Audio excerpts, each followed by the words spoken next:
counterparts within the US context, we are in fact not very diverse.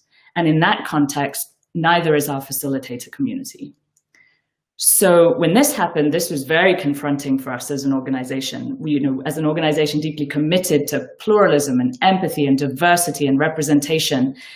And so we have found ourselves facing this and thinking about what we need to work on, what intentionality we want to bring to it to ensure that we remain in alliance with our values as an organization, to maintain the integrity of what we do and to align with our principles around what we should look like, what this should look like. And frankly, it's messy and it's hard, but it's really necessary work. So I thought that was a good example of doing this, walking the talk or talking the walk. So now I will say, as we head into the panel, we at Solia, so we've been living our lives online for nearly 20 years, but I know that most of you have been forced to make this awkward pivot to everything online, which makes moments like this quite hard sometimes.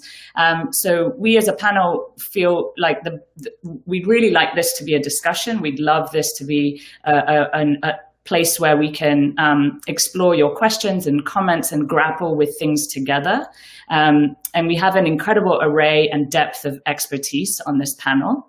And so we felt that the highest value would come from having the panelists say a brief word at the front end, and then really trying to dig in together if we can. So with that said, I encourage you to go ahead and put questions into the chat box, and we'll keep an eye on that as we go through. And I will now move to introducing our panelists. So we have with us Liz Diebold, who is the Managing Director of Portfolio and Investments at the Skoll Foundation. We have Jacqueline Uburu, the Vice President of Human Resources at Search for Common Ground. We've got Nick Petrucco, who is the Founding Director of the Human-Centered Management Consulting Group. And last but certainly not least, we have Reverend Darlene Nipper, who has been a longtime activist and who currently serves as the CEO of Rockwood Leadership. So to begin with, I thought we'd go to you, Liz, and I wanted to ask you about your experience of values as they've been linked to your work with Skoll. So what are Skoll's values, and what have you seen as the struggles and successes when you think about working with an organization like Skoll? So much this year. Hi, it's so great to be here with everyone today, and thanks for that wonderful opening and context setting. I'm just going to be really honest. Like, I am so proud of the Skoll Foundation and our work related to values this year. So if I sound a little braggadocious, I apologize. I just think that we've done a lot of really hard work that I'm really proud of. And I love this moment to sort of share out and learn from others on how we can be even better.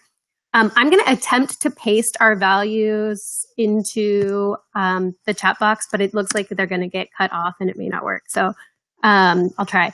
Because one of the things that I learned with values is it's totally okay to steal them from other people if they resonate. But so I guess headline, I think about the putting values into practice in both sort of programs and operations aspects. So the what you do, but also the how you do it. So I'll just open a little bit with some reflections on the how we did this work this year, and then happy to follow up with more on the what and pull from examples from our community and our portfolio of incredible social change leaders. So in terms of how we bring values into the work, I think there's sort of two main pieces that really stood out to me this year. One is making and taking the space for values in a genuine and authentic way. And the second that is using values as a lens to either validate or refine, or both in some cases, your work. So So I'll just talk through each of those briefly. On the first point of making and taking the space for values, I compare. We've gone through a strategy, like a leadership transition at the CEO level, and then also a strategy refresh over the past 18 months or so. And as part of that strategy refresh, we realized we wanted to sort of refresh our values. So previously, the way values sort of showed up in our work was it was a little bit more of like a ticking the box exercise kind of at the end of the year. So we would assess, like, our annual assessments, like performance assessments would link to like where we're living into our values. But it didn't feel like a live conversation all throughout the year, if I'm being really honest. But this year, we actually started the year to, like, in that sort of refining the values space, going through a really long deeply consultative process. So we looked for insights from our community about like what values were resonating and what was working. We really deeply engaged the staff for feedback and lots of voting. Like, this was back when offices were still open. So there, like in our sort of like lobby area, there were like draft values and sub values and like sticky marks and markers that we would just go and vote for what resonated. And if I'm being really honest, I was not like part of the leader, part of the working group doing this. We spent 5 months on this. And as a participant, I was excited to be consulted and engaged, and I could see that there was lots of give and take and feedback coming from all sorts of places that I respected. And also I was like, come on, guys, it's values. Why are we spending 5 months on this? What is going on here? Just put them on paper and call it a day. We barely reference them anyway. But boy, was I wrong. As a result of like really taking the time and the space and the energy and like ending up at a place where staff really felt ownership over those values, not just buy-in, but like real ownership. They've shown up in our work this year in a way that I just think has made us so much better. So that leads me to sort of like the second headline, using values as a lens to either validate or refine your work. The first thing we did, so we wrapped up that 5-month exercise in March, right as the office was closing and the sort of reality of this pandemic was kind of setting in a real way. And so one of the first things we actually did was take our values as a lens on our goals for the year. So our goals were sort of strategy driven, outcome driven, impact driven. But we used the values as an overlay to reflect back on like, okay, like, do all of these still hold when we apply our values to them? And if so, is there a prioritization that we can think about? And what, like, the outcome of that, we actually did determine that all the goals held, but they were not all of the same prioritization. So we actually like developed a sort of like 1, 2, 3 tier of priorities within our goals, in applying that values lens to them.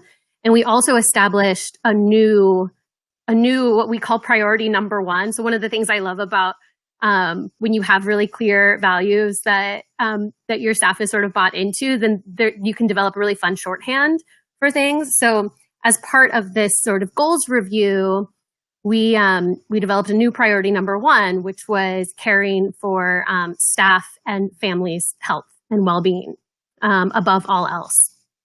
And so anytime we're in any level of a conversation, it's become a really awesome shorthand for folks to be like, is that aligned with priority number 1? Are we taking priority number 1 into account there? So it's just been a nice sort of like, coming together moment. Another sort of example of how we've used the values to validate or refine our work, it relates to a sort of internal operation point that might otherwise have not been that exciting, but we restructured our investment governance process. So the tools and the systems and the approval processes and things to approve our funding flows within the foundation. And as part of this design, from the very beginning, from the design, we used our values to gut check the recommendations to ensure that the way we were proposing to do the work was values aligned.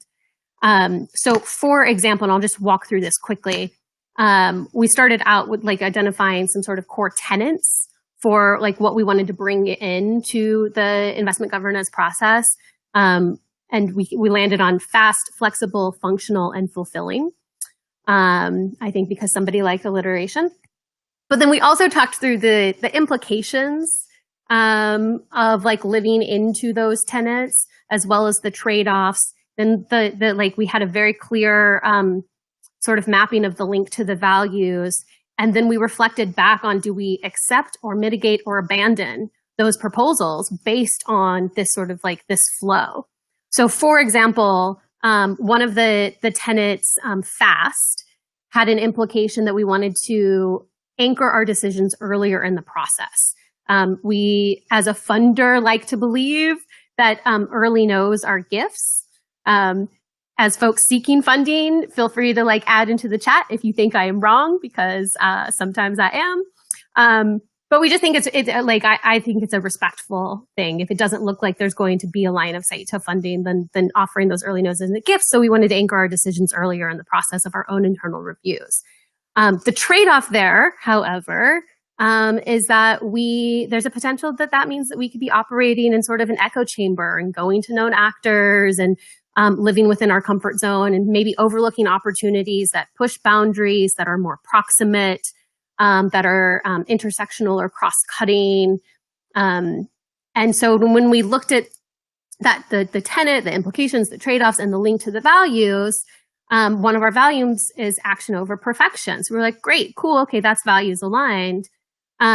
But then we saw some challenges with the link to values with this proposal, in terms of trusting those closest to the challenge, admitting when we don't have the answers, diversity is strength, it takes a community. So there was a sort of a values misalignment of like, wait, can we really do this? And so we realized we actually then looked back on, do we accept, mitigate, or abandon this particular, piece of the proposal? And we came up with ways to sort of to attempt to mitigate it, to be more values aligned.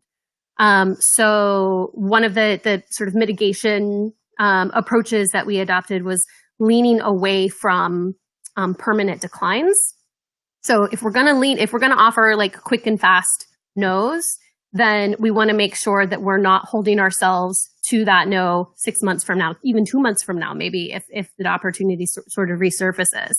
In legal speak, there's a way of like dismissing a case with or without prejudice. And I always used to get it mixed up. I once was a paralegal.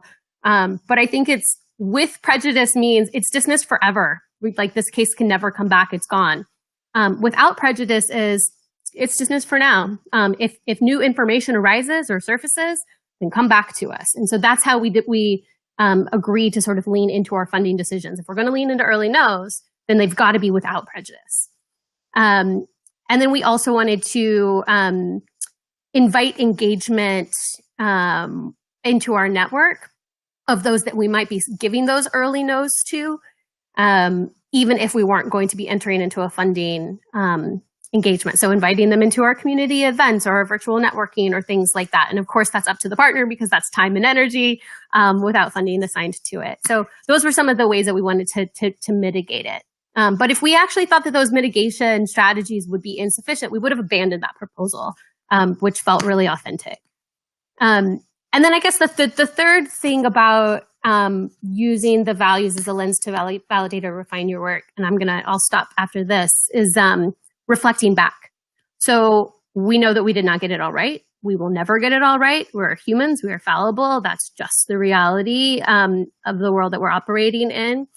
And so one of the things that our investment practice team is going to be doing, we were going to before year's end, but priority number one meant that it's slipping into January. We're actually going to undertake an exercise to look at our investment practice throughout the year and look at where did we fall short of our values within how we showed up and executed in the practice. And then how can we refine the practice next year to better lean into and live into our values. So sorry, maybe that's too concrete, but sometimes I show up to these sessions and I hear more high level things. And so I thought that it would be helpful to walk through some specifics about how we were really trying to do this. I think that's great, Liz, and thank you for being candid and vulnerable in sharing what you did in terms of both the process and the operationalization. I'm going to turn over to Jacqueline from Search. So I'm going to make you big, Jacqueline, I'm sorry.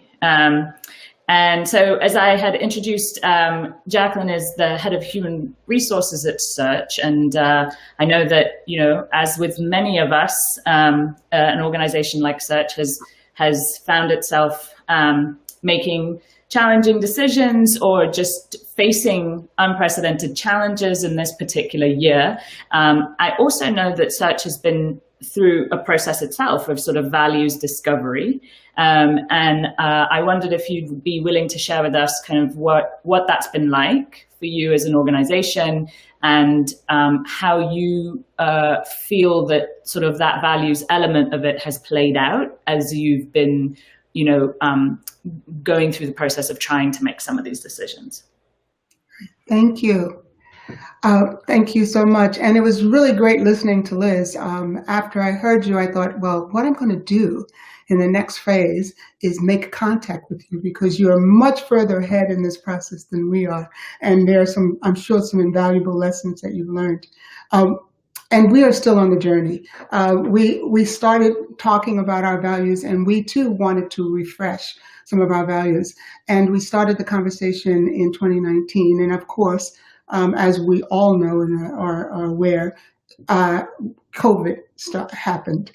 And so we had to regroup, we had to reprioritize some of our processes and projects and values. We didn't forget them, we just put them aside for a minute so we can focus on our organization and on our staff. And then we came back to it. And one of the things, as you were talking, Liz, I really loved some of the lessons you learned, but also, in terms of making and taking the space for these values. And that's what we have just started doing. But COVID and the George Floyd killings, the racial injustice, it almost handed us a gift as an organization and a unique moment to actually test our values in the face of real life opportunities. Because if values are just merely words, if we don't live them out, and life happened, COVID happened, George Floyd killing happened, and it created an opportunity for us as an organization to really measure the values that we had put together and thought about and proposed and vetted, and see if they stood the test. And in many ways they did. And this pandemic gave us an opportunity to actually live them out in the context of the values we espouse. So one perfect example for us is that one of our core values is empathy. And when you have a core value such as empathy, as Isabel, in a recent book by Isabel Wilkerson, she said it requires us to educate ourselves and to listen with a humble heart to understand another's experience from their perspective. And George Floyd threw us into one of those opportunities where we had to require us to listen, to educate ourselves, and to understand another's experience. And so one of the decisions that we made as leaders is that we would just give opportunity to staff to talk about the emotions that they were processing after this George Floyd killing. And so we organized an optional attendance meeting, and we wanted to provide a safe space. And so after the President Shamil Isam and Shamil, our CEO, framed the purpose of our meeting, and we opened the floor for others to share. But so I thought, well, I'm the head of HR. I should I should just say something and get the conversation started and just give others, maybe to loosen everyone up. But what I had not anticipated was how deeply this pain reached into my own soul. And when I started speaking, probably just like I am now, because it went so deep, I began to share my own truth in a completely vulnerable way. And it gave others on our staff the permission to do the same and to share their stories. And our hour and a half turned into a storytelling. And we were able to start to listen and understand one another and others' perspectives. And it was a rich and transparent conversation. And one in which our leadership and staff had an opportunity to live out our value of empathy in a very deep and a very personal way. And I received messages from staff saying, I wish we could have stayed on for a few more hours, because they saw the vulnerability of leadership and our and our commitment to let's live out this value right now of empathy. And let's just come up alongside of one another, because we're all feeling this pain. And let's just keep it real. Let's just keep it real. And let's share our stories. And it was just a wonderful, wonderful, rich experience for us as an organization. And I still think it lingers, how that conversation. And another one, of course, for us as an organization, and like any organization, corporate or nonprofit, COVID hit us hard. And we had to do that tough work of how do we reduce, expenses? How do we keep the organization going? And we have an incredible, and I'm sure all of you can probably say that, but we have an incredible team of staff all around the world they're just committed to our mission. They're self-sacrificing. They're core, literally, they really are core to everything we do as an organization. And so we made a commitment that we were going to do whatever we could, and that was reasonable, to make every effort not to lay off any of our staff. Well, we wanted to honor our most valuable asset, and so it was a hard decision that we had to take. We had to look at cutting other costs. We had to make great sacrifices, really deep cuts along with other measures to free up the resources we need. And these were not easy decisions, but they were driven by our values. They were driven by our values. And one of our values happens to be tenacity. So that really came to the forefront, because we just said, we really want to take on this big challenge. It just seems impossible, but let's keep working together. It took us lots of meetings, lots of sessions, lots of conversations, lots of probably disagreements and agreements. And by the way, we're still on that journey, but we haven't given up, and we still persist despite these obstacles, because our people, our staff, are our most valuable assets. And so that was another very practical opportunity for us to live out our values and put some meat and substance to the things we say we espouse as an organization. And I'll stop there, give someone else an opportunity to chat. Thank you so much, Jacqueline. I'm going to now enlarge Nick as the person who I will be going to next. Nick, I know that, one of the things that came up in both Liz and Jacqueline's sharings is this notion of vulnerability, but also the pressure testing, the checking, right, of are we really aligning? Do our decisions align? And you've done so much work around coaching and developing leadership in both the public and private sectors, and enabling leaders to come to terms with being able to navigate unprecedented times, I'm sure. And so what has your experience been in your one-on-ones with key leaders? I'm curious as to what the interplay may be between the kind of communication coaching that you've done, and then how that shows up, within the organizations. Thank you. And thank you for the introduction, and thank you, Liz and Jacqueline, for providing such a strong foundation for the conversation that we're going to have, and what I'd like to add to the conversation.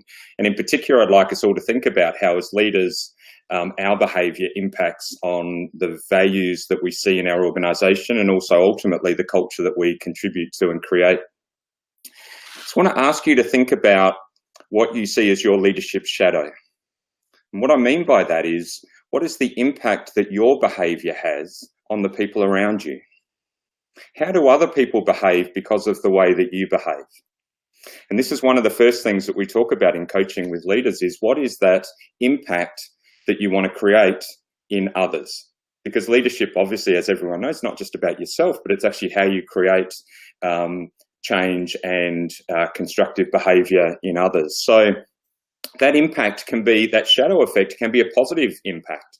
So it can create people who are clear, who are confident, who are courageous, who are willing to take risks, who are okay to make mistakes, and who understand that values actually matter, and matter when times are difficult. Or your shadow effect can sometimes create a negative impact. It can create staff who are dependent, who sometimes are a bit more aggressive, who might avoid difficult decisions, who feel like they have to be right all the time, who feel like it's not okay to get things wrong, or that our values only matter when it's okay that they matter, when it's not so hard and when it's easy to make them count. When we talk about leaders walking the talk, it's acknowledging that it's the behaviour that matters much more than the talk. And just to pick up on a couple of points that Jacqueline made around, this isn't about intention. Every leader I work with has amazing intention. Their purpose, their drive, their meaning, and their intent to make an impact and a difference is absolutely there. That's how they get out of bed in the morning, and then they get their first email, and then they get that first difficult phone call, and then they have that courageous conversation that throws them out off kilter. And all of a sudden, that intention is a little bit murky, and the execution and behaviour can sometimes change under stress and pressure. So the concept that I'm floating today is, how does your behaviour as a leader contribute and impact on the behaviour of others, and then creates the culture that is aligned to your values? And I thought there's a story I read in a book once about the difference between talking and walking your values. And it was a sporting club. And up on the wall, they proudly had their value, which was all for one and one for all. And it was in big, bold letters. And then someone underneath that had written, yeah, except when the poop hits the fan, and then it's everyone for themselves. And I thought that was a really simple but important example of how it's not what we say, it's what we do, and how well what we do aligns to what we say. And I love the examples that Liz and Jacqueline are talking about. That's exactly what organisations do to make their values real. I also want to touch on the point about vulnerability. And in my experience coaching people, I talk about what I loosely term two forms of vulnerability. So one is a confident vulnerability, and the other is a more passive or submissive vulnerability. And so if you can imagine a very challenging situation coming at you as a leader, and if you think in that more passive, submissive way, it might be, oh my God, I've got no idea what to do here. I haven't done this before. I don't even know where to start. Just let me think about this for a while. And what that impact has on people around you, who then go, oh, hang on, maybe we should be afraid, maybe we should feel insecure, not quite sure, versus a more confident form of vulnerability with the same issue, the same leader who says, you know what, I don't know exactly what to do here. I don't really know what the right answer is, but we're going to find our way because we've done it before and we'll do it again. So let's look at our strengths. Let's share our ideas, no matter how crazy they are, let's put them on the table. Let's think about our options and actions. And as Liz said, let's bring out our values. Let's have a discussion in this situation about how our values might help us determine what is the right pathway, and let's get started. And even if we don't know the end point, let's take a step in the right direction and learn along the way. And look, one final area I'd like to add to the conversation, because I think it's really important in the current context, is an understanding of what we call technical versus adaptive leadership challenges. So we love technical challenges, right? They're the challenges that we've dealt with before. We know the answer. We know that if we do this, we'll get that. And so we're clear and confident and bold. And then we have these things called adaptive leadership challenges, where we actually haven't dealt with it before. It's unprecedented, or there's part of the challenge that we haven't dealt with before. So think about your world in 2020. How many adaptive challenges can you possibly take? You just get over one and another one comes at you. You get over one and another one comes at you. It just seems to be we're constantly living in this environment that's uncertain and complex and highly ambiguous. So leaders demonstrating confident vulnerability during these times is absolutely critical. They're encouraging people to develop hypotheses, to test things, to experiment, to take risks, and to make mistakes and fail, because actually that's where we learn. They actually are courageous enough to seek input and guidance and support from other people and acknowledge that I actually can't do this on my own. I need others' involvement. And so by leaders owning that we don't know, we're much more likely to create in others an ability to experiment and take risks and at times fail. The shadow that we cast is one, this is a learning process. I'm in it, you're in it, we're in it together. And by walking that talk, what we do is we create a far more engaged, confident and constructive and, dare I say, values-aligned culture. Thank you, Nick.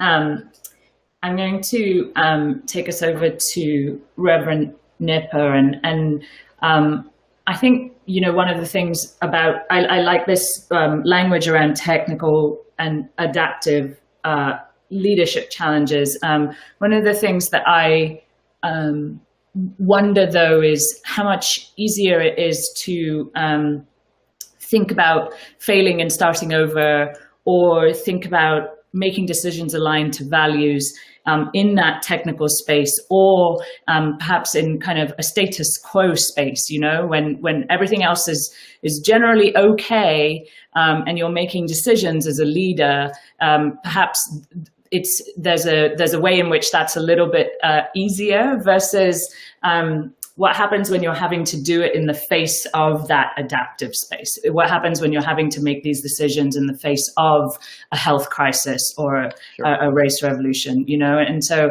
I would love for you, Reverend Nipper, if you could kind of talk us through your experiences of the kinds of leadership that you've seen and what advice you have for those who may be struggling in these moments. Yeah, thank you. This is a very exciting panel because everything that I've heard so far just jazzes me so, and it resonates so much with what I hear from leaders. And the irony of my work is that, of course, I run an organization, but because it's a leadership institute and it, you know, supports other leaders, maybe similar to you, Nick, then everyone's calling me when things hit the fan. But of course, I'm dealing with the same stuff they're dealing with. I'm like, well, what do you think? You know, when they're asking me what I think, I'm like always asking, okay, I'll give you an idea, but you give me your idea first. And so what happens in these moments, and Nick alluded to it, is that, you know, our lizard brain starts happening. You know, we're in moments of crisis and panic, and it's like, am I about to be eaten by a saber-toothed tiger or something? You know, it's like, is you know, the building about to just, you know, crush in on me? I'm panicked, and so I don't have, or you know, all of the facility to really think through. And it's why those technical solutions kind of come first, because, you know, you've done them so much, you know them. But the problem, as you've already heard, is that in an adaptive situation, a technical solution won't work anymore. That's the situation that we're in. So, you know, people having the capacity to actually self-regulate. And again, all of the things that I've heard from Liz, Jacqueline, Nick, you, it is so important that leaders understand the impact that we have on the people around us. And a lot of what was said today is like great models. So if you don't know, you can listen to what Liz and Jacqueline laid out. Just do it. You know, don't even ask. Don't worry about it. Just go do it, and you'll be good. That's a great way to start, right? But what I hear from leaders and what I experience in myself is that if I can't do the self-regulation or get the support that I need to help to regulate myself so that I can have access to the full capacity that I have to be able to go, whoa, I don't know what to do. I mean, Wadihi, I heard you say that you've been doing 20 years of online. Everyone that's in this session is so envious of you. You know, we're all over here going, ugh, why couldn't I have done that? So I wouldn't have to be so stressed out right now. My business was built on, our reputation is built on up close and personal shared vulnerability as a tool to help leaders to see themselves, like Nick talked about, so that you can understand the impact that you're actually having on another person. But the way that we did it at Rockwood before COVID was we get really close up in each other's faces, one on one, and we tell each other very courageous things. And then I would tell you how that landed on me, so you can imagine what that would be like for staff or another colleague or whatever. I mean, you can imagine, I had 15, 20 week-longs and maybe 15 more multi-session things lined up, all with people expected to be within inches of each other on in March. When you talked about what happened in March, Liz, I was like, oh, I'm having a moment. I have to I was having some of you listening to this know what I mean. The effect of even hearing about the stress actually brings on the stress. So you have to have some capacity there to deal with, like, oh my God, I have to cancel all my business.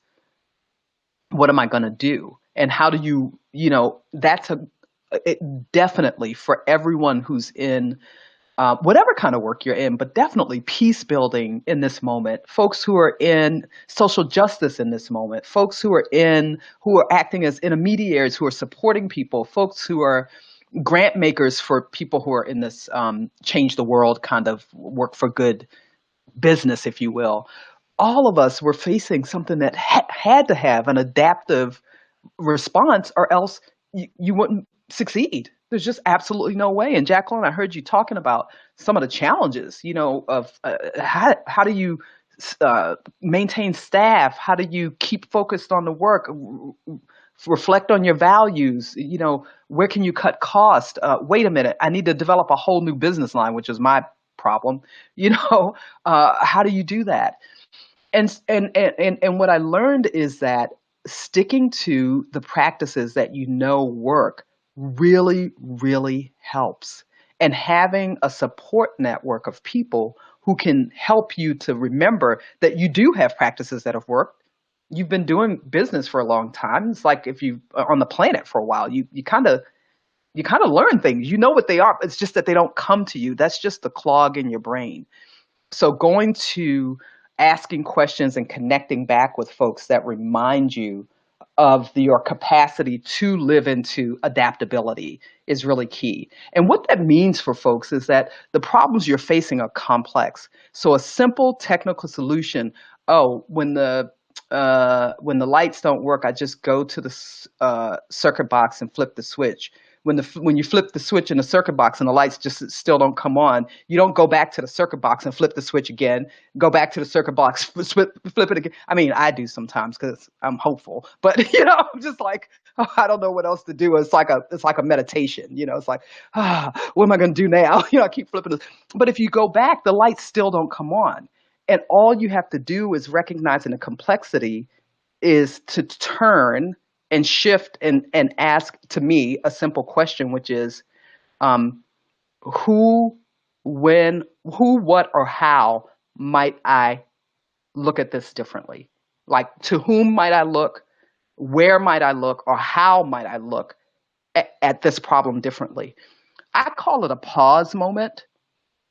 It's just something to break up the what's happening in the brain, to just shift you. So your question could be different, but something to pause you. It could be a supportive person that you talk to that just helps you to shift your mind, but it's something to break up the brain problem that we're having here. Because part of what the problem is our brains aren't working the way they could work.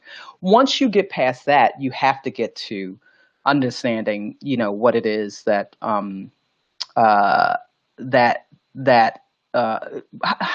let me say it differently.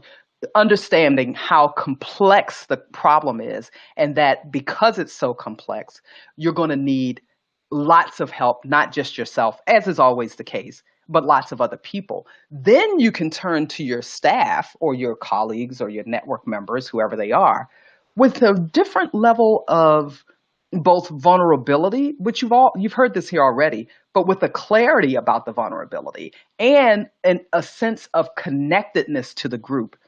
One of the things that I'm hearing people say is how isolated they are. So a lot of leaders are isolated anyway. We do from being in these roles, but they're even more isolated this year. The level of complexity and the lack of knowledge among whole groups and cohorts of people around things like racial justice and race and liberation has caused people to really panic about how they might be seen and what they might do, missing the fact that it's the act of engaging each other together in complex, in thinking about a problem to solve a solution that really is the work. It's not, sure, it may be hard work, but if you can engage collectively to look at the work and sort of solve problems together, the more complex the problem, to my way of thinking, the better it is to actually involve numbers of people in collective thinking towards a solution where there's real engagement in resolving what the problems are. And you get to the people who have a deeper understanding because perhaps they're closer to the problem and they really understand it because they're closer to the problem. The last thing I'll talk about here is what happens in isolation, where leaders start to think. So if you backtrack to what I'm saying, leaders start to think, I have to have a solution to this problem. Oh my God, I don't have a solution to this problem. What in the world am I going to do? I don't have it. And so they get more and more and more isolated. And as a result, are less likely to be able to solve the problem. These are complex, a vision for a world that is equitable, sustainable, livable for all people is not a problem that a single person can solve. And understanding that leadership is about an ability, you said it in your opening, about facilitating across these kinds of dialogues. That's really at the crux of the work that we're doing. And if we understand that in these complex times, I think we will be able to go quite a far way. And the leaders who I've been talking to who have actually done some of the things that Liz and Jacqueline talked about, really gone to their crew, their people, their staff, their networks, and really come up with collaborative ways of engaging each other to find solutions, are thriving through this problem. I mean, they are thriving in a year that's unprecedented. They're doing incredibly well. So I think, going back to the things that we know work, recognizing that that complexity requires multiple brains and access to the best of your brain, to your executive functioning and not just your fear, and being able to see that your impact, that the way you show up actually matters, and that if you show up in partnership with, you have a greater chance to actually get through really, really challenging times.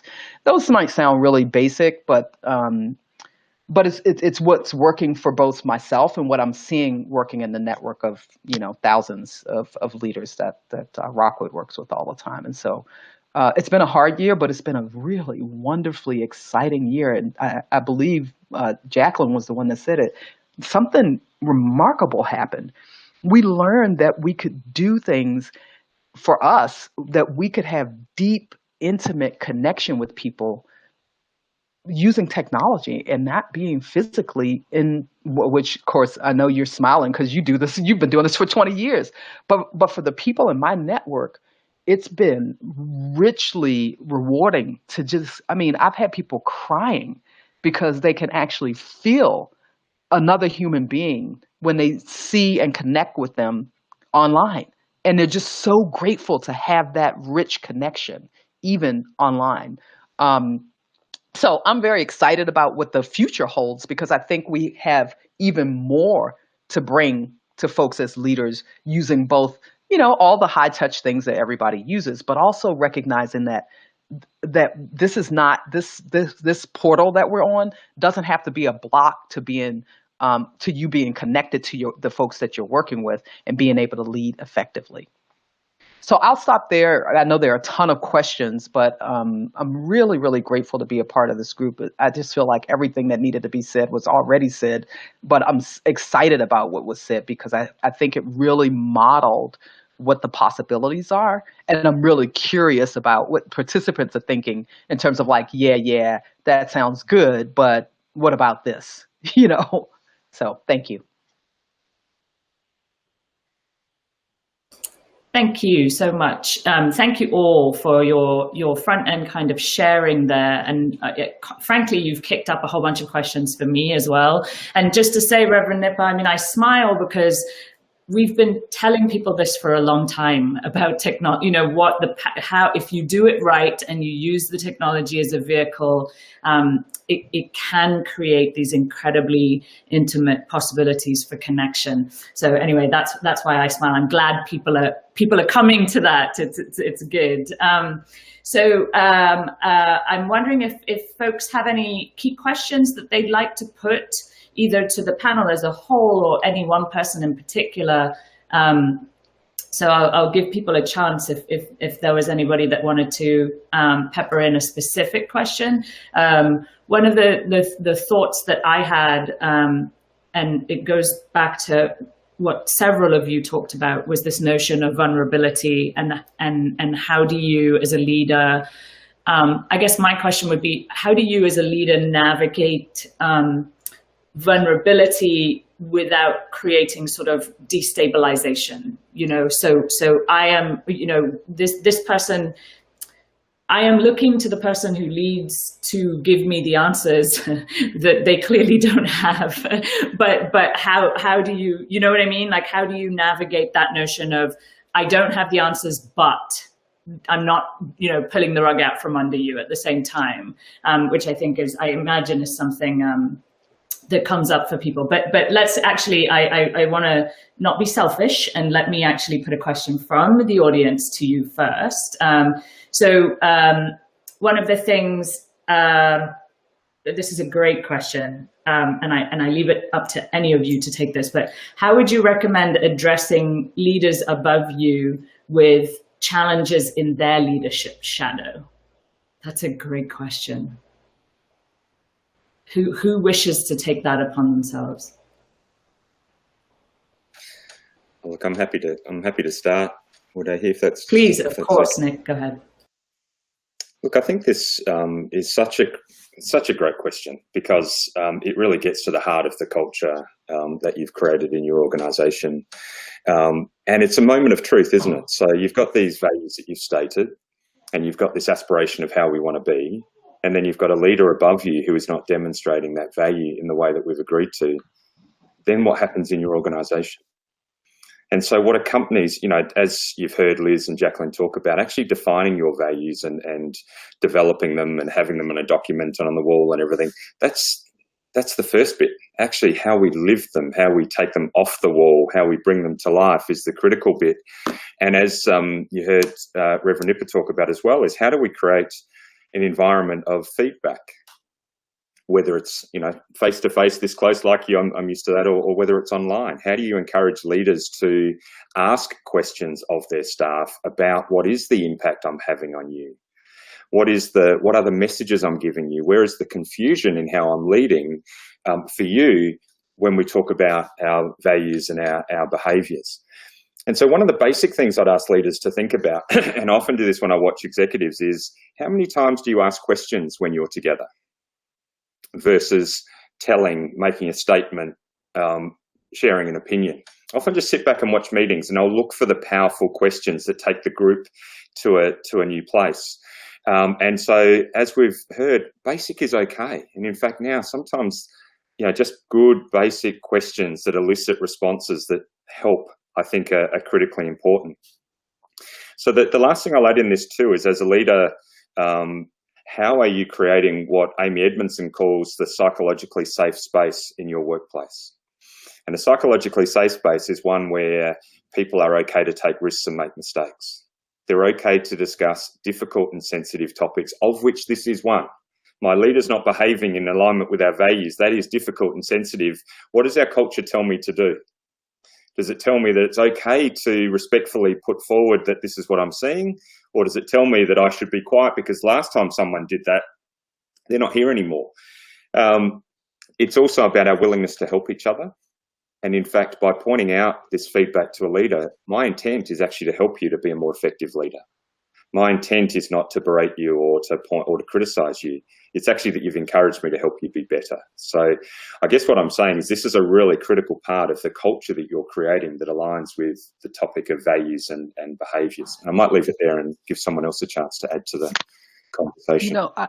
I'll go ahead, Jacqueline. I just spoke. Oh, okay. One of the things as you were speaking, Nick, I was thinking about as we've been talking about our values, and we've been saying that we want our values to become the cultural norms by which we live. And we want it to be the basis on which we bring people into the organization. And they might also be the basis in which you help people exit if they want to the organization. It's our North Star. It's how we aspire to live our lives out, and we expect it of everyone across the board. And so one of the things, because of where I sit in HR, I have those conversations quite often with leaders, and one of the things that we're looking to do is by embedding our values, we're making it part of performance. We're making it a target that people need to look at in terms of performance, and having people self-identify, what values do I, this is what I need to do this year. What values do I need to demonstrate to be successful in that, and hold people accountable to that. But also, I think that part of the value that we have in terms of collaboration and diversity, we bring different voices to the conversation. And I think it's really important to, like you said, ask those questions and give feedback in a very honest and transparent way that helps build up leaders. And rather than say, you're a leader and this is not the way you should behave. The word leader doesn't mean perfect people. It means that we're just trying to do our best, just like all the rest of you. And so we can say, how could you have done that differently as you think about our value and how this looks in terms of behavior. We not only gave a definition to our values, but we also gave our global staff an opportunity to define the behaviors that exemplify those values. And so we're all owning it and holding each other accountable to them. I would add there's a concrete thing that I always like to offer to people who are managing up, as we call it, and that is to do a little risk assessment. And I think because what Nick said about creating the safe space, because we don't know what kind of environment you're in, so we don't want to give you too much specific, help without understanding your context, recognizing that we don't understand your context. Given that, I always say do this very simple little risk assessment. Draw a T, and on one side, the risk, and on the other side, the opportunities or the value or the, what would come out of it. What's the positives that would come out of it, and check yourself to make sure when you talk about risks that they're risks that are real risk, not imagined risk. I want you to stay out of the fear realm. Got it? You see something, it's a fear. You go, oh yeah, I'm just afraid to talk to that person. Then scratch that off, and then keep going with the risk. Keep listing the risk. Keep listing the risk, and then go on the other side and like, okay, what could benefit from me having this conversation with this person and really checking in with this leader and going down there. And when you do this little assessment. Now, there are several ways that you could end. You could end up deciding, this is just about courageous conversations, but you could end up deciding, this is a conversation I really want to have. And if I want to have it, I can do one or two things. I can have the conversation. I'm ready to do it. I got all my tools. Or I might need a little help to have the conversation. That's fine too. A lot of times when you're managing up, you need a little help to have that conversation. It might be that you go to someone like Jacqueline and say, hey, I want to talk to Darlene. I trust because you're an HR person, I can talk to you. Darlene's a little power, whatever. So can I just try this out with you? Or what do you think? Or get some advice from somebody wholly outside of the organization. So doing something like that is really concrete and helps you to determine whether this is a safe enough space, so to speak, a brave enough space where you're not going to lose your job just because, if you really need the job, just because you go in to tell a person that you want to give them some feedback and they don't accept feedback. And then the other possibility is that, it's not going to work. You do one or two things. You either devalue it and go, you know what, it's not that important, so I'm just going to let it go because I'm going to stay here. Or maybe it's so important to you and you don't want to have the conversation, but maybe it means the place is not the right place for you. And you start making plans for yourself to find a different situation. That's just a little way of example, but I hope you get the point that you really want to take an assessment before you go in and make a decision about having a courageous conversation leading up. But I think it's a perfect place to practice values and practice giving direct feedback. Just 15 seconds, and I just want to say, I don't think we all need to answer every question, so I'm going to hold back where I don't feel like I'm adding value. But I just want to acknowledge that everybody's on their own journey, and sometimes individuals are just not ready to hear it. And so in terms, I think that ties to the risk assessment, but we all have to meet each other where we're at. And I've seen we're in cases where leaders are just not ready. And I think that there's an opportunity to model to them what the journey looks like, to communicate to your leadership, hey, I'm on this journey and I'm trying to work on these things this year. And I think this will make my work better in X, Y, and Z ways. Can I add this into my personal goals for the year or whatever it may be? I do think there are ways to model and influence to your leadership if they aren't ready. But Jacqueline, you hit on something that I'm really proud of. That our CEO at Skoll has done. He opened up. He built out personal goals related to his own equity journey. He shared those out with all staff, and he's asking for feedback from us all throughout the year. So it's cool when you have that situation, but you won't always. Mm-hmm. Sometimes there's just not much you can do about it. I think that's a really important point. And Jacqueline, when you talked about aspirational, I think often our values are aspirational, whether they're personal or collective. And by saying they're aspirational, it means that we're not there yet or we're not always there. So in effect, we're saying that there are examples where we're not getting this right. And then, Liz, your point about when leaders actually go front and centre and say, you know what, this is a value I'm really challenged by at the moment, and here's what I'm trying to do, and I would welcome feedback. Now we're sort of creating a culture that gets that we've got some work to do to get here. Rather than organisations say, these are our values, they've always been our values and we live them every day.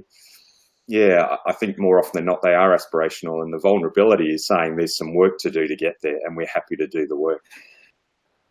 I think there's a question coming up which sort of takes us from this to operationalization a little bit, which is I wholly agree, and someone once told me that exactly that as we were setting our organizational values, saying they're supposed to be aspirational. You're showing you're saying that this is your North Star, and then it's about how you work towards that, right? So that resonates a lot.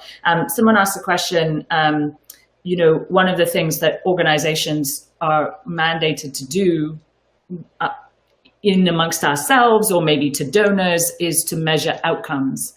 And so how do you do that when you're thinking about values? How do you measure yourself on how did we do? And I think actually, Liz, you gave us some pretty good concrete frameworks at the very front end of this for Skoll, and I'm wondering if others have thoughts on that as well.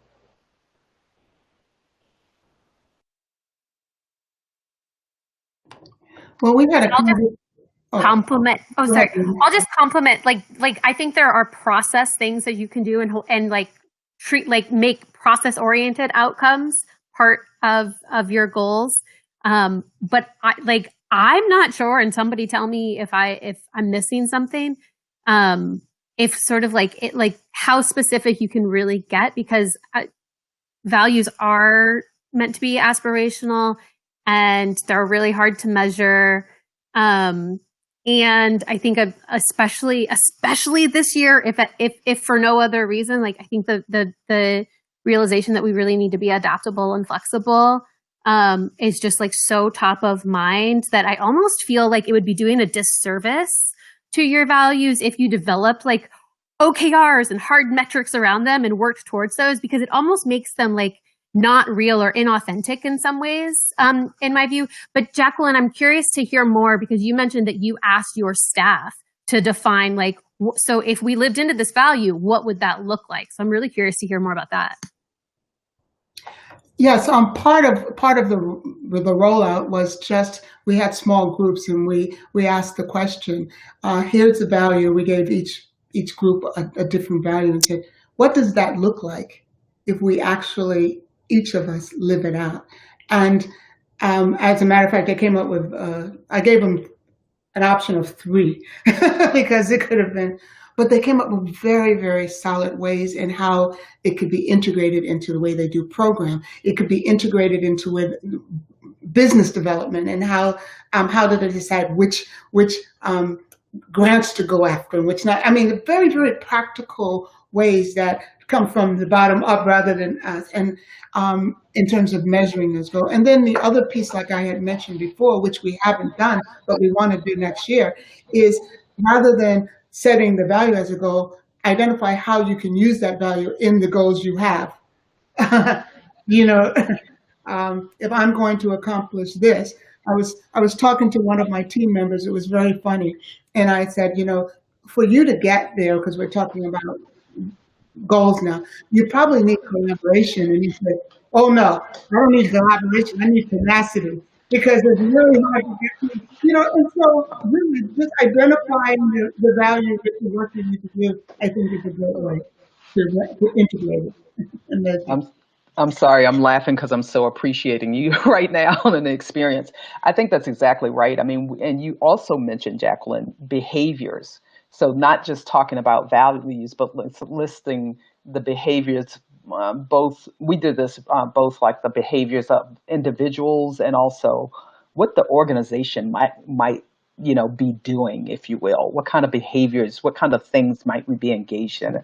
I think it'd be closer to something like indicators, right? So it's like indicators that you're kind of working in the realm of where it is that you want to be in this goal. And those are great, and keeping the conversation as central, the organizational-wide conversation is a central part of the practice of just engaging each other and asking ourselves, how are we doing? How are we doing? Does it feel like we're on? I mean, you know, people always think Rockwood is living perfectly out their values because we always help other people to talk about their values. But in fact, it's what everyone has said. It's a practice. So we try to talk about practices and how often and how well we are steeped in the practice of, sustainability for our staff. You know, how do we know that we're in there? Are people rested? Are they working more than the 32 hours a week that we consider full time? Or are they working 32 hours a week? Are they, what are what's actually happening? So just reflecting regularly on what is happening and being able to share back with each other about how you feel about whether you're on target or not. Could I add to the conversation around the other area that values and I agree behaviours give you as leaders is to address poorer performance in a different way. So we talk about aspiring and where we want to get to, but also we can talk about the values and behaviours, or particularly the behaviours that represent us when we're not at our best. And some organisations I work with talk about the behaviours we won't tolerate. Now, I'm not so sure about that, because I think it lacks the understanding of the complexity of why people are behaving the way they are. So when we talk about these, when we're not at our best, when we're under pressure and stress, this is where we often go. This is where our people go. So we talk about it, we tell stories about it, we say it's a human response to the challenges that we're facing, a lot of what Darlene talked about before, and saying, so what do we do when we get there? And how do we get ourselves back towards where we want to be at our best? And actually make it okay to have that conversation when we see those kind of fight, flight, freeze type behaviours coming out. So I know it's not quite the outcome, clear response to the outcome, but I think it provides you a performance opportunity to create conversations about behaviours we also know are a part of our culture, but we actually want to learn how to do differently.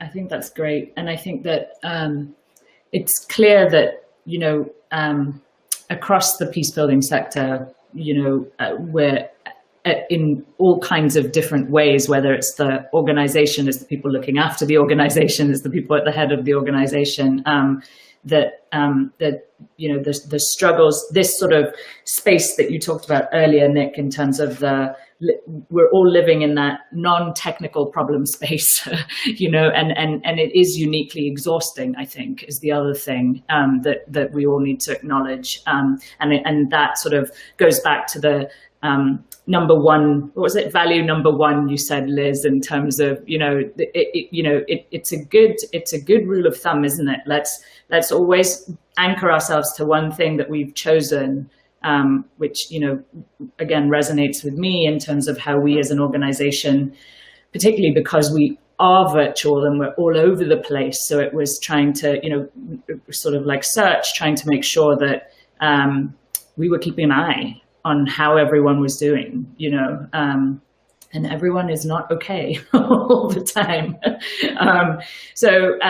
I think we've tackled some of the questions that have come up so far. And so I might be selfish and put a question on the table for you all. I know that it actually did get mentioned in the comments by someone earlier, this notion of storytelling and how, and I ask it because I think it also comes up more this year, or has come up more this year, in terms of adaptive leadership, maybe. And what is the power of that? How should leaders be thinking about utilizing and creating opportunities for storytelling as part of living out our values?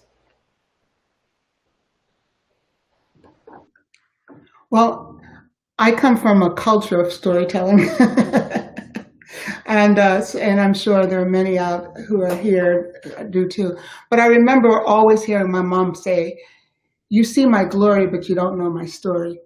And she would always, whenever I asked, she was number 19 of 20 children. My grandmother had 20 children. Can you imagine? And there was always a story to tell. And so I'm not one of those professional storytellers that integrate storytelling into all the work. But even when I'm sitting down coaching someone or talking to or mentoring, I tell a story, because a story makes it real. A story gives you a kind of a space where you can relate to. You can spend a lot of time talking about theory and talking about ways to do things. But when you tell your story, that's kind of almost indisputable. You know what I mean? And it becomes very human and very practical. So I try to integrate the story into a lot of what we do in HR and in sessions we have, because and people remember it. I remember all the stories my grandmother told me, and she's passed away a long time ago. So there's a depth and an understanding, and it keeps your memory alive. So now some of you probably are much more adept and professional in the storytelling. So please add your comment. I don't think there's anyone here that's more adept than you are, Jacqueline. I would agree wholeheartedly with what you said. Even in solving problems, the earlier question about how do we show up in vulnerability, the story is the key to showing up, in my opinion, with vulnerability, and gives permission to, as you gave your example, Jacqueline, earlier, gives permission to the folks around you to do the same. And it's not just the storytelling, to my way of thinking, it's also our ability to sort of discern, our ability to sort of sets out in the stories, the meaning and how we relate to the ways that things are shared with us. I think stories allow us to be able to absorb more. This is very important to complexity theory. It's like it allows us to be able to absorb more. It allows us to be able to relax some of those places where the brain gets trapped. So, so there's a lot of value in here. And I think the best way, again, you all will get tired of me for saying this, to really figure out how to embrace this is through practice. That practicing and modeling, telling stories and getting the team to sort of tease out what are you noticing here? What's really valuable? What struck you? What doesn't make sense at all? Does this relate to the work that we're doing at all? As Nick said, asking questions is one of the best ways to really, get a community to thrive, especially collaborative community to thrive. And so it's the asking the questions and it's the telling the stories. And this is where, and I'm sure Celia knows this very well, this is where people connect human to human. This is where we break through some of the things that are holding us apart and keeping us othering and separating from one another. When you connect through story, some of the so-called barriers or some of the strangeness of my difference fall to the wayside. You connect at a level of humanity that's, in my opinion, nothing else compares to it. I don't know another way that you can break through than stories. So I always offer to people who come through Rockwood, it's like, use it as much as you possibly can. Do not be afraid of storytelling. And leaders, don't be afraid to listen to other people's stories. It will change the way that they see you and relate to you if they notice that you pay attention to their story as much as you are, at the mantle, like we often are, telling a story. Yeah, it strikes me too that when I think about values and stories, the stories we tell ourselves about how we showed up in the hardest moments of our lives have an outsized impact on how we see ourselves and informing our non-negotiables, where we draw the line. So I think it has a huge implication on our values moving forward. And just like one quick example. So in now we call it the Great Recession, which just feels really weird because it feels so like yesterday to me. But 2007, 2009 financial crisis, the Skoll Foundation's endowment and champagne problems aside, to have $1 billion endowment go down to, I think it dropped down to 600,000, maybe even lower at that time. Just raised lots of alarm bells about what does that mean about the organization and staffing and, longevity and operations and the whole deal. And the organization made a very firm commitment to not lay off any staff, and not to cut our program expenditures either. So stay the course, all the grant making that we had planned, keep doing it, no staff layoffs, see it through. Our endowment rebounded because that's what the market does. But that story, I wasn't with Skoll. Most of our leadership wasn't with Skoll at that time. We told that story to ourselves again and again and again this year, all throughout the year. That keeps coming up because that was, and again, we weren't necessarily a personal part of it, but that story has so defined the culture of the organization and what we stand for and what we won't stand for, that it really sort of I think carried us through this moment. And I would say think about the stories you want to tell yourself after we weather this crisis, because don't be surprised 15 years from now when folks who you can't even imagine working for your organization yet are going to be there and retell that story that they weren't even necessarily a part of, because it will so define your organization's being. Yeah, Liz, that's incredible. Well, there's two very incredibly powerful things that you said there. One about the individuals and the stories they tell themselves. And often when we work with leaders and look at their behaviour now, it's relating to an enduring story they've been telling themselves for many years, and may have started early in life, may have started in their early career, and so on. The other thing is about what are the stories that define our culture as an organisation, and how do we tell that story? And both the successes and highlights reel, and also the challenges and difficulties and complexities. But one other thing I'd like to add just quickly is in our leadership programs about taking quite technical leaders who are incredibly smart and so much smarter than I'll ever be, and are used to giving highly technical, rational, persuasive presentations that last a long time and share a lot of information. And we ask them to develop a 2-minute story. And Jacqueline knows this because we've done this before. I can just about remember every single one of those 2-minute stories that we've heard hundreds of leaders tell over the years. You know, they put themselves in the story. It's got a depth of emotion to it. It's as you make it real. And I think leaders often forget how influential you can be in 2 minutes versus, 2 hours of heavy information and technical detail and so on. And so to agree with what everyone said, I think storytelling is just an amazingly powerful medium to get messages across.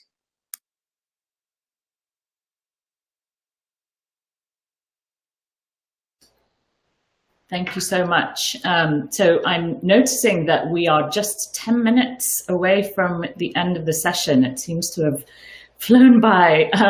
One thought that I had around the storytelling piece of it, which I again, it resonates so much, and I feel it bears sort of underscoring, is this notion of listening.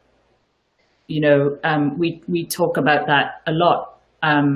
Around how when we think of dialogue or engaging with other people, that invokes immediately the notion of the talking, and what you're actually trying to ensure you're able to do in order to create that connection, in order to thrive in those value spaces, really is the listening, right? To hear what's being said and how that impacts upon you.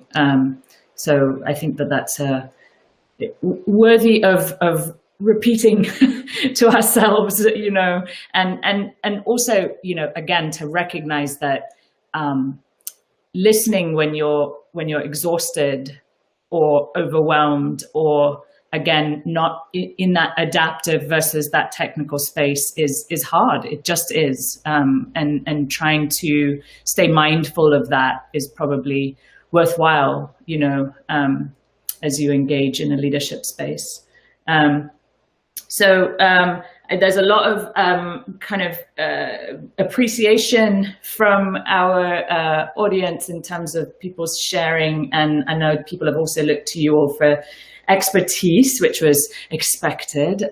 So I'm pleased that that's been able to happen. I think, I wonder if any of you had kind of parting thoughts or something that you had hoped you would be able to touch upon that you haven't yet been able to touch upon today, as we send people off into the ether to go forward on their brave journeys to continue to lead and build peace. I wonder if anybody has any parting thoughts.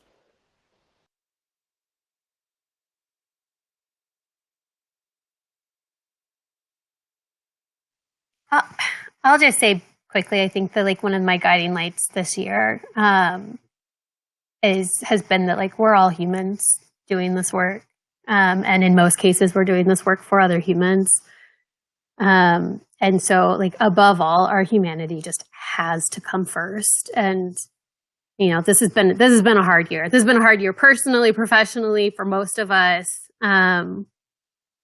But really the only moments of the year that I can look back on and be truly, truly disappointed and pained is when I felt like we were losing our humanity.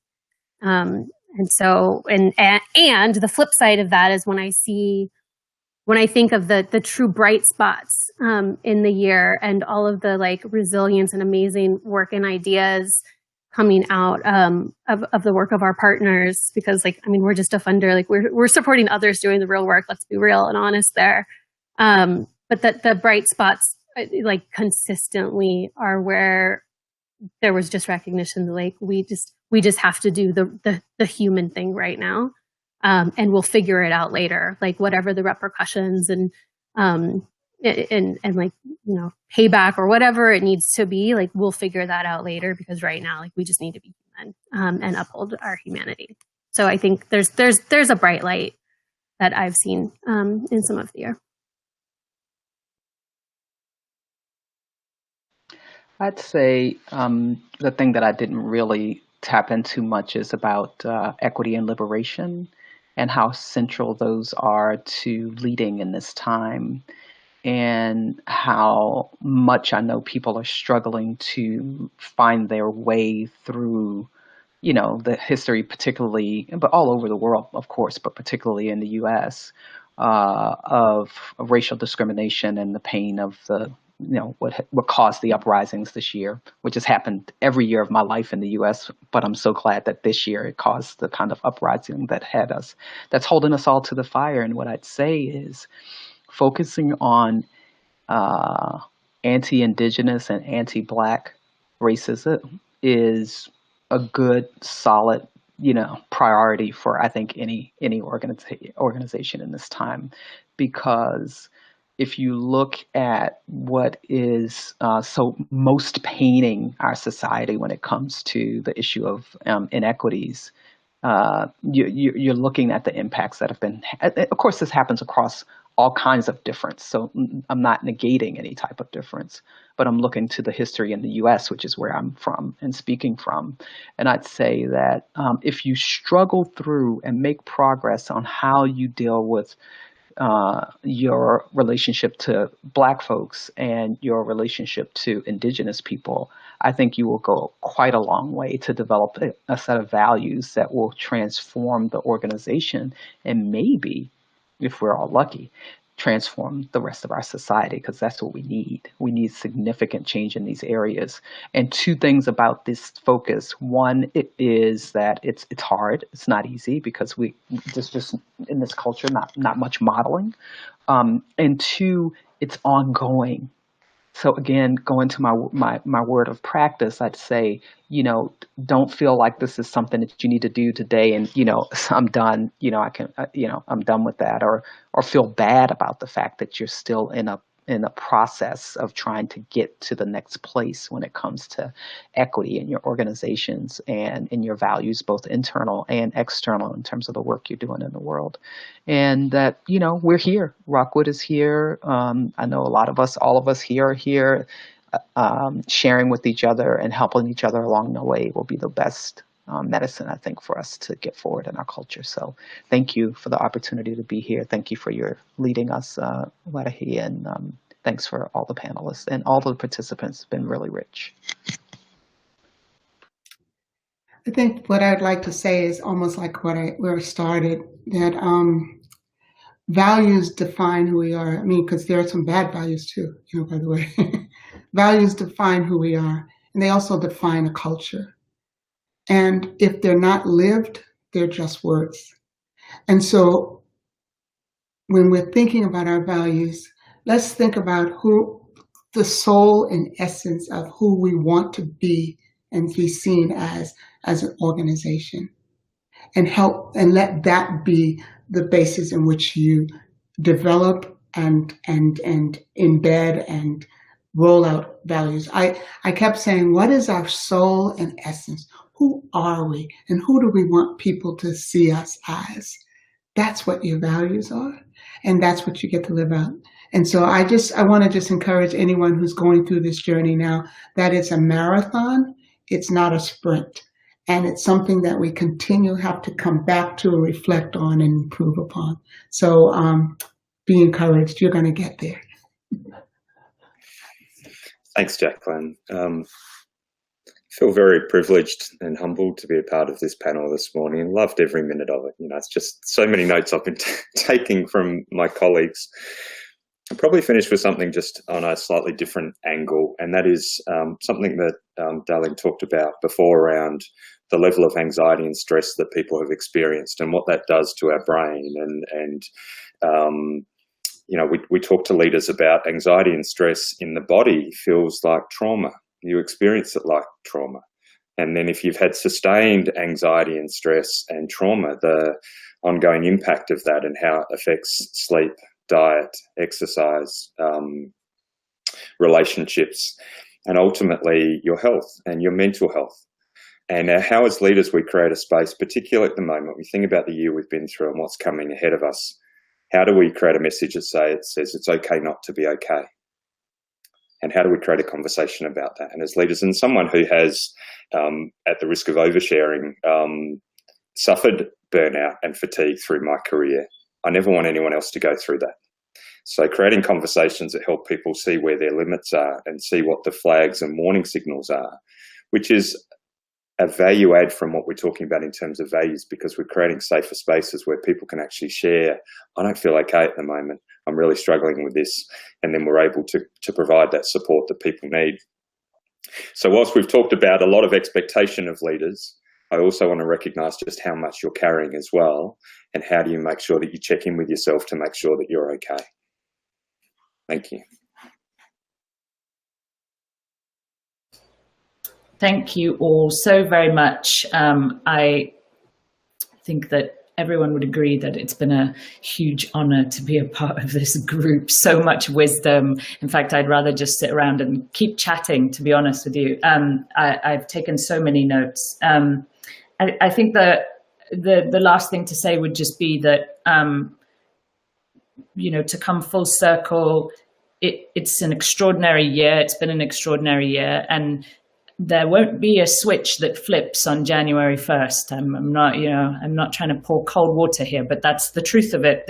We're on this journey, and it's important in the same vein of checking in and allowing yourself license. I think it's also important to acknowledge that against this backdrop of the health crisis, people are struggling with a really wide variety of challenges. So it could be, are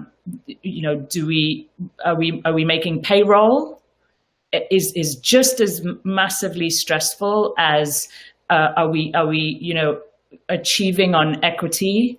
Are we being just? The kinds of problems that we're dealing with, they can all feel inflated and massive, and it's important to acknowledge that it doesn't have to be a comparative problem. The problem that you face as a leader is real to you and your organization, just because it's not the same one that someone else is necessarily grappling with. So adding a little more license to what you said, Nick, in terms of be kind to yourselves.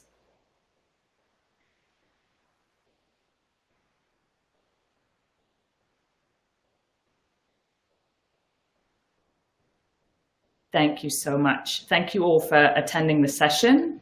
And I think we're at time.